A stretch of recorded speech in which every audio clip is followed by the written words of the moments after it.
So first update is that I got a message yesterday from my frangin, and he said to zip it up tight, don't speak. I know just what you're saying. Don't speak, girl. And that he lawyered up, and that I shan't speak of his name or the household and other things, etc., etc. You told them, like, I got a cease and desist and nobody said anything. Because it was never a fact of a cease and desist. It was the fact of who gave out my personal information. Tamar Braxton didn't just clap back this time. She took the whole Braxton brand by the neck and slammed it on the table. While the cameras tried to sell us a cute family comeback, Tamar is out here saying her own family allegedly leaked her private home address through a cease and desist, not once, not twice, but 3 times. Walked up to her house, mailed it, sent it again, all while knowing she struggled to even feel safe enough to live in her own home. And that's just the beginning. Because once you start looking at this new Braxton season for what it really is, fake storylines, stage drama, weird wedding energy, health scares that feel like TV tricks, and ratings so low they'd make any network panic, it starts to look less like a family show and more like a sinking ship. Tonight, we're breaking down how Tamar exposed her own blood, why fans are calling this season plastic and draining, and whether the Braxton brand has finally collapsed for good. The wildest part about this whole Braxton mess is that it didn't even start with a big blow-up on camera.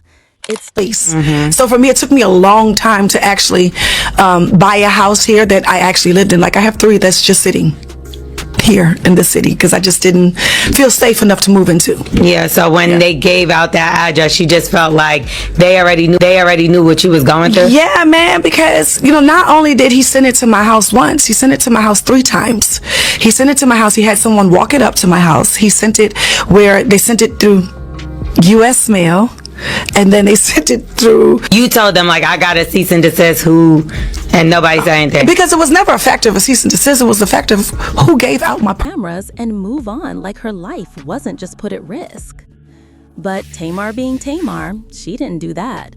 Because according to her, this whole messy situation was never really about a cease and desist letter. It wasn't about some legal technicality or some cute you can't talk about me move.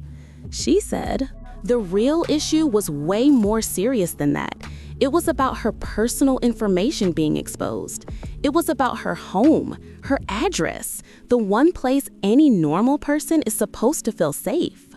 Tamara made it very clear. She felt like her own family let that information get out. And when she said that, it shook everything. Think about it. This is someone who already admitted she doesn't even feel safe enough to live in most of the houses she owns. She said it took her a long time to actually move into a home in that city. She literally has multiple houses just sitting there because she never felt secure enough to stay in them. That's how deep her anxiety and her fear go. That's how serious her situation has been for years.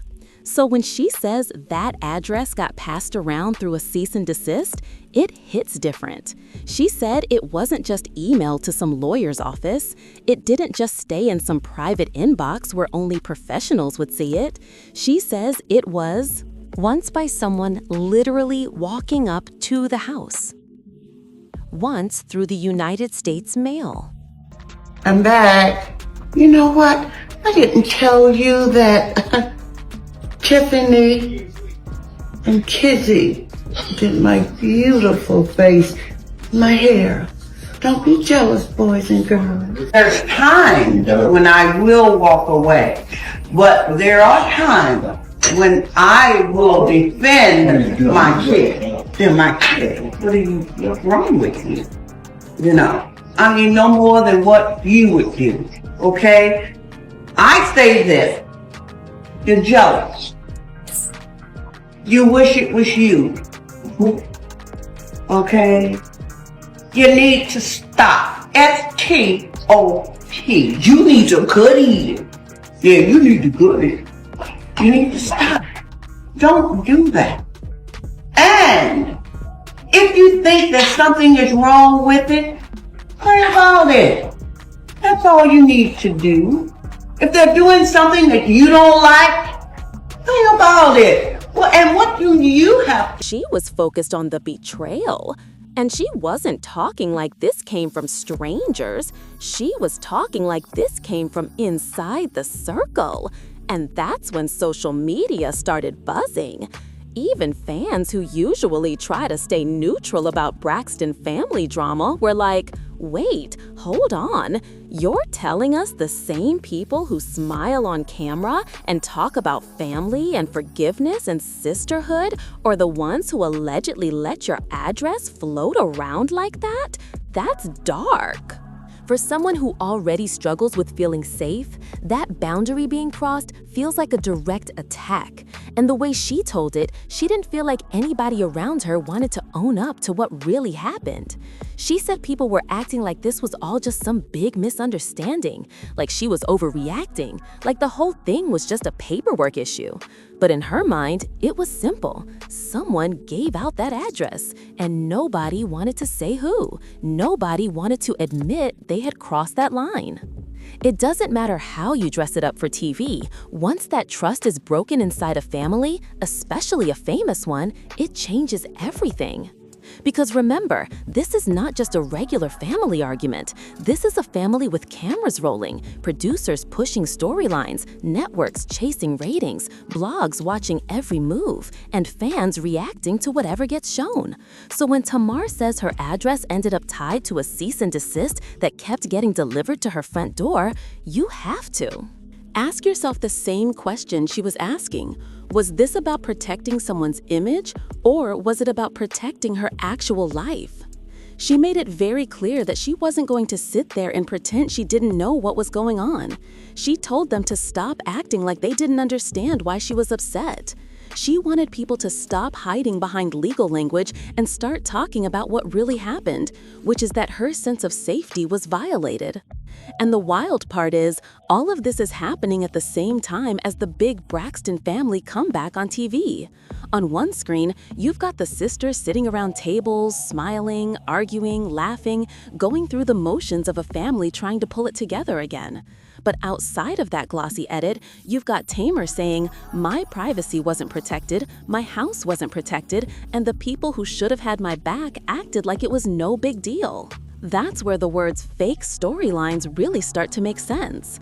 Because how are you going to sell us a show about healing and reconnecting when behind the scenes, someone is allegedly letting your home address be used like a prop in a legal stunt? Fans started to notice that disconnect. They were watching the season, seeing all these polished scenes, and then hearing Tamar speak in interviews and lives with a completely different energy. She wasn't talking like someone who felt supported by a loving family and a transparent show. She was talking like someone who felt exposed, cornered, and tired of everybody pretending everything was fine.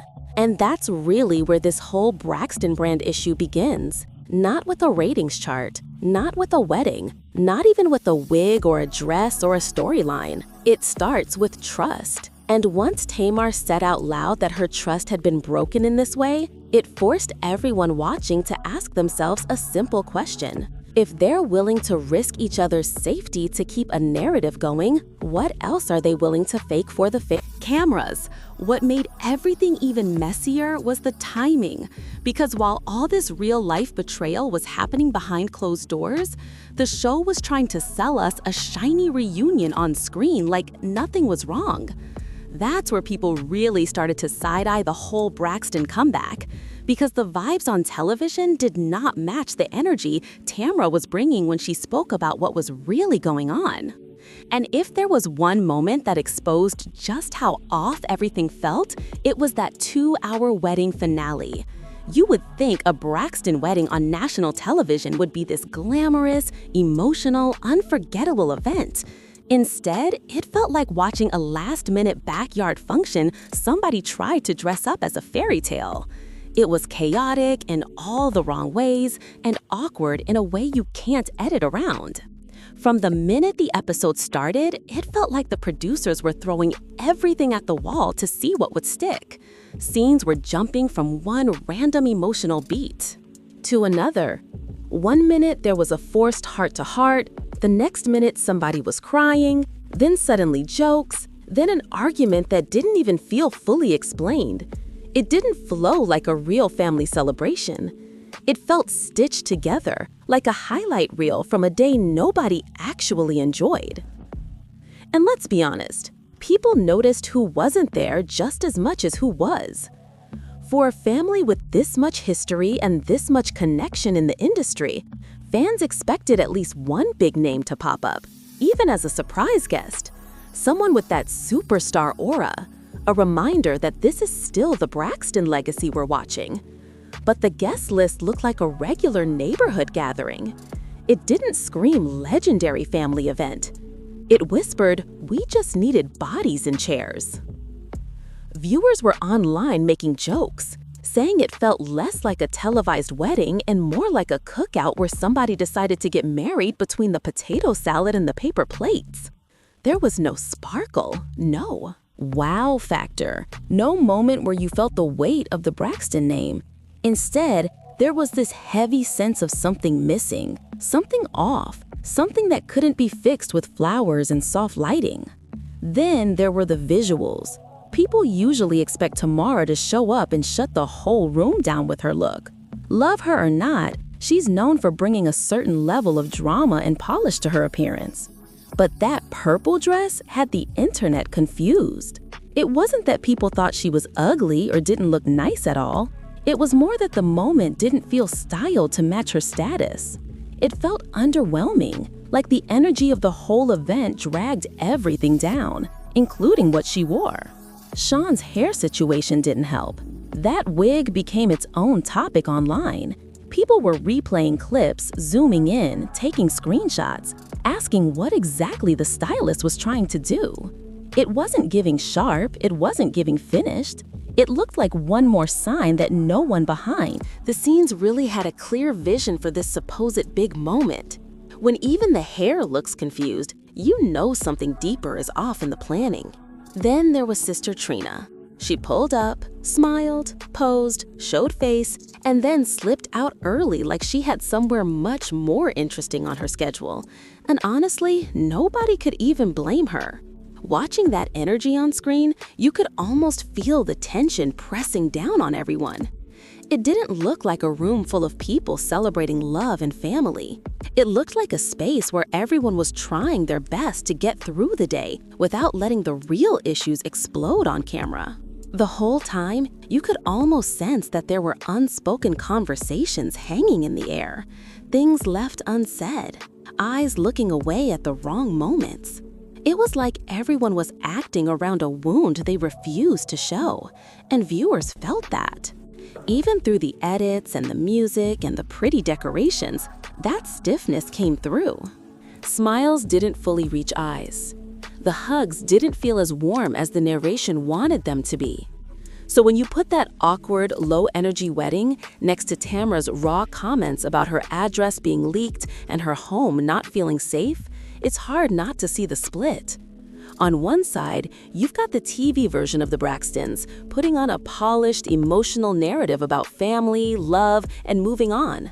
On the other side, you've got Tamara saying, my safety was compromised, and nobody wants to admit what really happened. The disconnect is loud.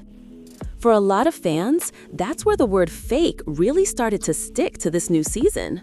It wasn't just that the scenes felt produced. Reality TV is always produced. People get that. It was that the emotions on screen felt out of sync with the pain being spoken off screen. The show wanted us to believe this family was healing and rebuilding, but the real-life conversations suggested something much darker and much more broken behind the smiles. When a family has been on television as long as the Braxtons have, the audience learns to read between the lines. Back in the earlier seasons, when they argued or cried or clashed, you could feel the truth under it. It felt messy but real. You could tell the love was still there, even when they hurt each other. This time, it felt like people were checking the camera before they checked their own hearts, like the performance mattered more than the relationship.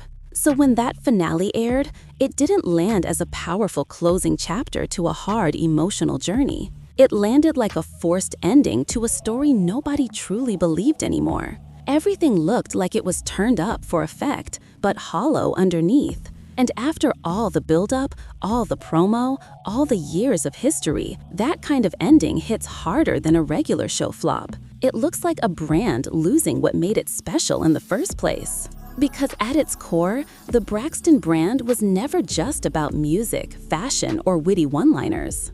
It was about letting people into a real, complicated Black family with real issues, real love, real pain, and real connection. When the reality starts feeling like a script instead of a life, the audience feels cheated. And once they feel cheated, they stop showing up. And that's exactly what happened. When the numbers came in, it wasn't pretty. Barely touching the view count you'd expect for a family this famous, this established. People weren't tuning in like before. The buzz wasn't there. The conversation online wasn't excitement or shock.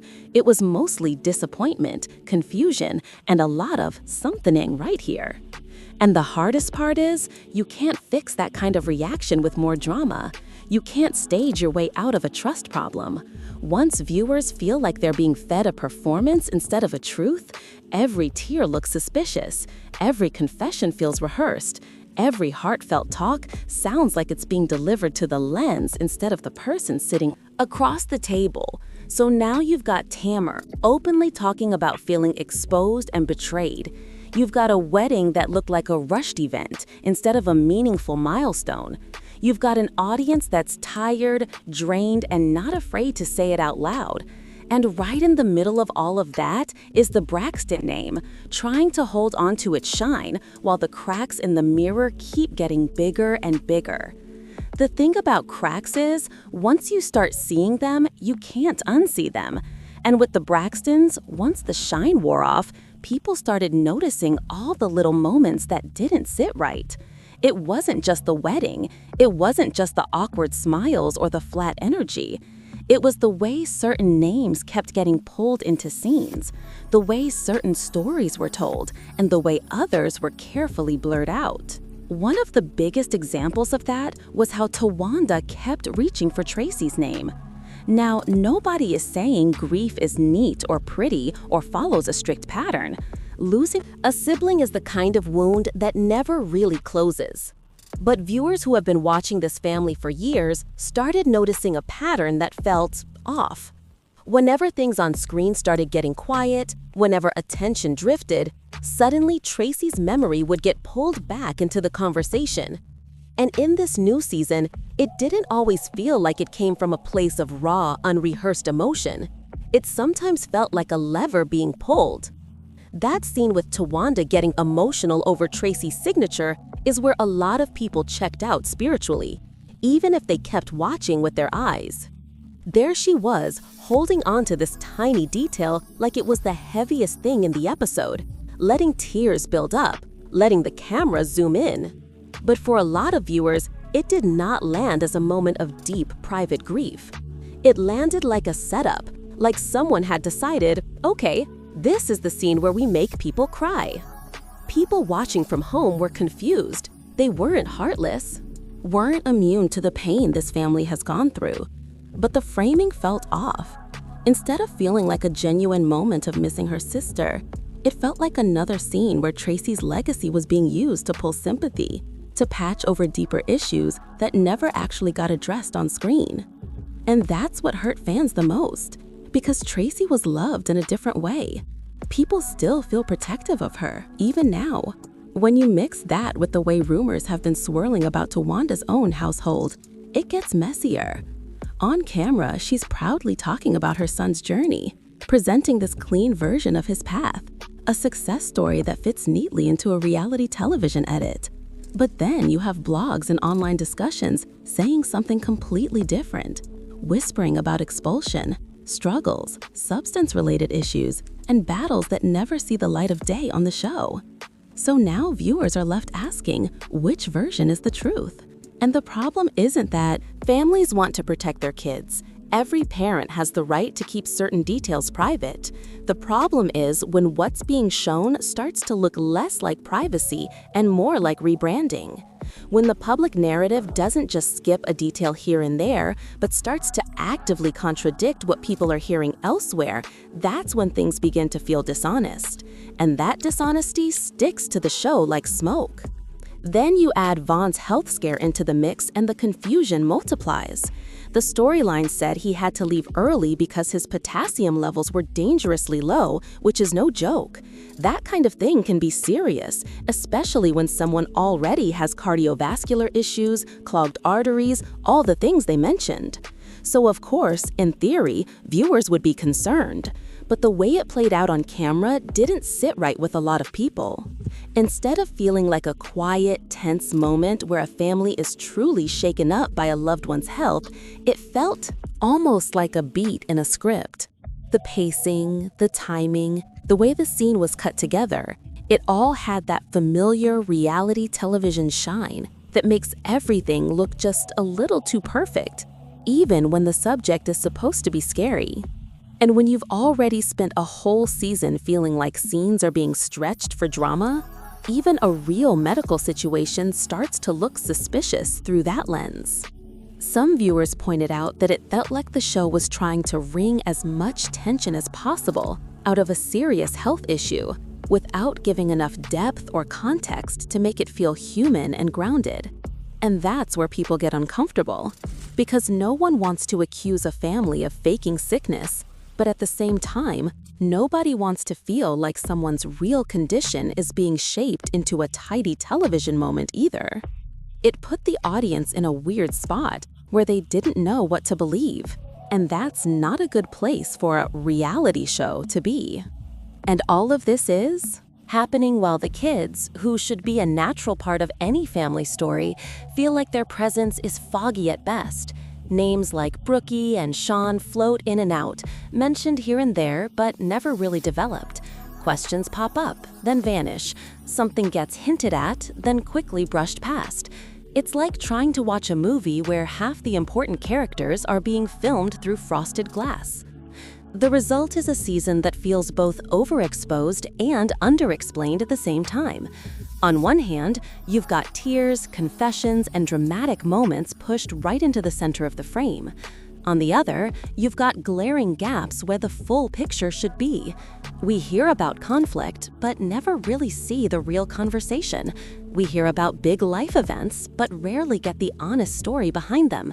And over time, that disconnect wears down the audience's patience. Fans started talking about it online, saying this whole season felt like one big maze of half-truths. They weren't necessarily asking to know every single detail of these people's lives, but they did want consistency. If you're going to open the door to your family business, don't stop us in the hallway and pretend we've seen the whole house. And that's exactly what this season felt like, a carefully guided tour where the messiest rooms were locked. And yet, even with all this confusion, one thing did become very clear. There are serious conflicts and disagreements simmering under the surface of this family, conflicts that the show refuses to fully unpack. People close to the situation have hinted that Tamara caught heat from her own family for letting Ashley be on the show. That alone tells you a lot about the control issues floating around. Who gets to speak? Who gets to appear? Whose version of the story is allowed to exist on camera? When everyone wants to be the narrator, but nobody wants to be the villain, you end up with this strange, hollow kind of storytelling. The show starts to feel like a protective shield instead of a window. Scenes are crafted to protect certain people, certain images, certain reputations, while others are left exposed, blamed, or pushed out. And when viewers pick up on that favoritism, it changes how they see everything. It's exhausting to watch a storm hit from three sides at once. On one side, you've got Tamar, who feels betrayed, unsafe, and unheard. On another side, you've got Towanda, leaning on Tracy's memory in ways that feel performative to some, while presenting a polished version of her own reality. On yet another side, you've got off-screen rumors about the kids' health and financial issues that never fully line up with what's being shown. And in the middle of all of this, the show is still trying to convince us that this is about healing and love and moving forward. For a long time, the Braxton brand survived because people believed what they were seeing. They didn't think it was perfect, they didn't think it was pure, but they thought it was real enough. They believed the tears, the hugs, the frustration, and the laughter because it came with flaws and contradictions that made sense for a real family. This time, the contradictions don't feel honest, they feel engineered. And when a brand built on vulnerability starts to feel like it's scared of its own truth, that's when everything begins to collapse. People don't just walk away because they're bored. They walk away because they no longer trust what they're being shown.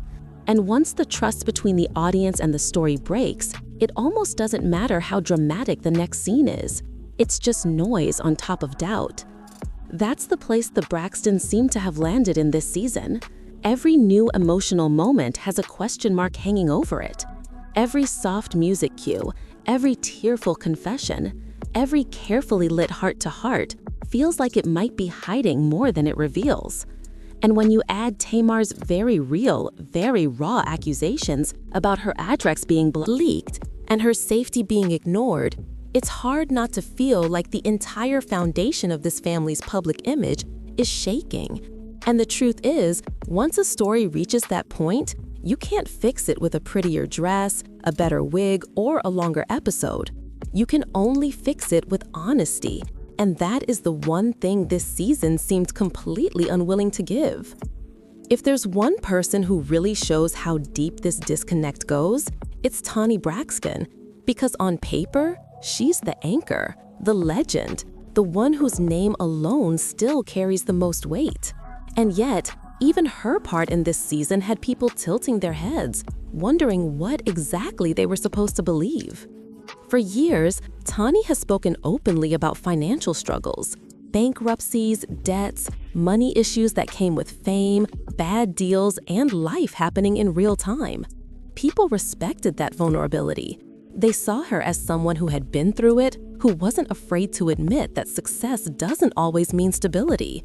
But then, next thing you know, she's out here leasing a Maybach just to slide into somebody's DMs. And that's when the questions started getting loud.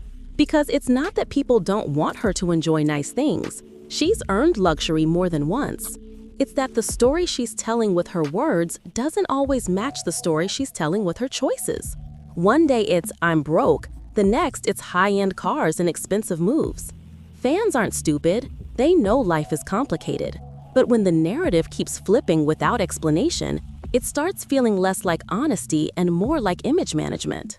And that's exactly what this entire comeback season felt like: constant image management.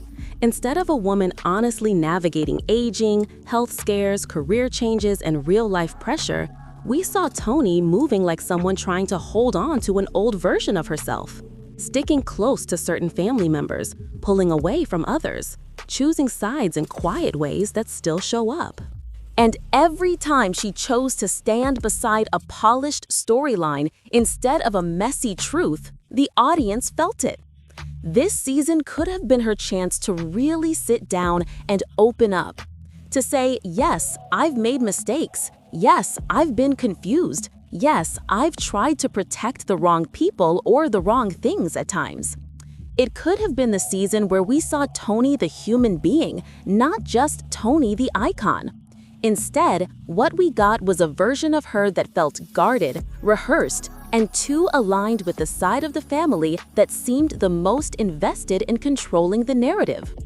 And when the big sister energy looks more like damage control than leadership, people notice. Instead of using her status to bring light to the real fractures in the family, it felt like she let herself be pulled into the same fog of half-truths and soft lies that were already weighing the show down. And that hurt fans who grew up loving her because they wanted to root for her, not question her. Viewers, they expected growth. They expected hard conversations. They expected someone, especially Toni, to step up and say, "We can't keep doing this. We can't keep pretending everything is fine when it's not." But no one did. The season played out like a performance drafted to protect fragile egos instead of healing real wounds. And in the end, the cost of that choice showed up where it always does, in television. in the ratings. 93,000 viewers. That number keeps getting brought up because it says more than any press release ever could. That's not just, oh, people missed the episode. That's people saw what you were offering and decided it wasn't worth showing up for. That's what collapse looks like on a chart. The Braxton name used to guarantee attention. This time, it barely made a ripple. And still, even with the numbers screaming that something was wrong, the energy from the show and from certain family members felt like denial. Like if they smiled harder, cried prettier, or crafted the scenes just right, the audience would forget all the whispers, all the rumors, all the contradictions. But the viewers have grown up too. This is not the same reality TV audience we had 10 years ago. People are tired of being gaslit by storylines. What hurt the most for a lot of fans was knowing that underneath all the mess, there's a real family here with real pain that could have made for powerful, honest television. We know they've dealt with loss. We know they've dealt with betrayal. We know they've had to rebuild separately and together. If they had chosen to show that truth instead of trying to spin a shiny comeback, this season could have been unforgettable in the best way. Instead, it's unforgettable in the worst. And that brings us right back to Tamara, because in a strange way, she ended up being the only one who really said what she felt without dressing it up. She didn't sugarcoat, she didn't soften it for the cameras. She said straight up, giving out her address. Was unsafe, period. She's not walking that back, she's not downplaying it, and she's not letting anyone pretend it was just legal stuff. She tied her words to the core issue: safety, trust, and betrayal. When she spoke on it, you could feel that there was no script in her voice. She sounded like someone who had reached the end of pretending. And once she set that tone, it threw everything else into a new light. Suddenly, all the cute scenes, the dramatic wedding, the health scares, the speeches about family felt smaller, like background noise behind one loud truth. If you can't even protect each other's home addresses, what are you really protecting? The season wrapped, the episodes aired, the edits were locked. The damage is now part of reality TV history. And what we're left with isn't closure or clarity or healing. We're left with a strange kind of emptiness. All that build-up, all that promotion, all those years of waiting for a real comeback, just to end up here? With viewers more confused and drained than entertained, it hurt the brand, it hurt the trust, it hurt the relationship between the Braxtons and the people who followed their journey from the beginning. Because when a show built on authenticity starts feeling like one long performance, the magic is gone. The audience starts to grieve something that isn't dead yet, but feels like it's fading. In the end, this season looked less like a family coming back together and more like a broken mirror being taped back up for one last photo. Every time they touched it, another crack showed. The more they tried to control the story, the more obvious it became that they were hiding the real one. And once viewers picked up on that, the connection snapped. Maybe one day they'll come back with something different, something real. Maybe there will be a time when the cameras catch them not as carefully posed. Personalities, but as flawed, honest people facing the mess head-on. Maybe there's still a version of the Braxton story that can be told without the smoke and mirrors. But if that ever happens, it's not going to be because someone leased a luxury car, put on a purple dress, and pretended everything was fine. It'll be because someone finally chose truth over image and healing over performance. Until then, for a lot of people watching, this chapter feels closed. Not with anger, not even with shock anymore, but with that tired kind of disappointment that hits when you realize the thing you loved isn't what it used to be. The Braxton name still means something, but after this season, it doesn't mean what they wanted it to mean. It means a warning about what happens when a family brand forgets that reality TV only works when the reality is still there.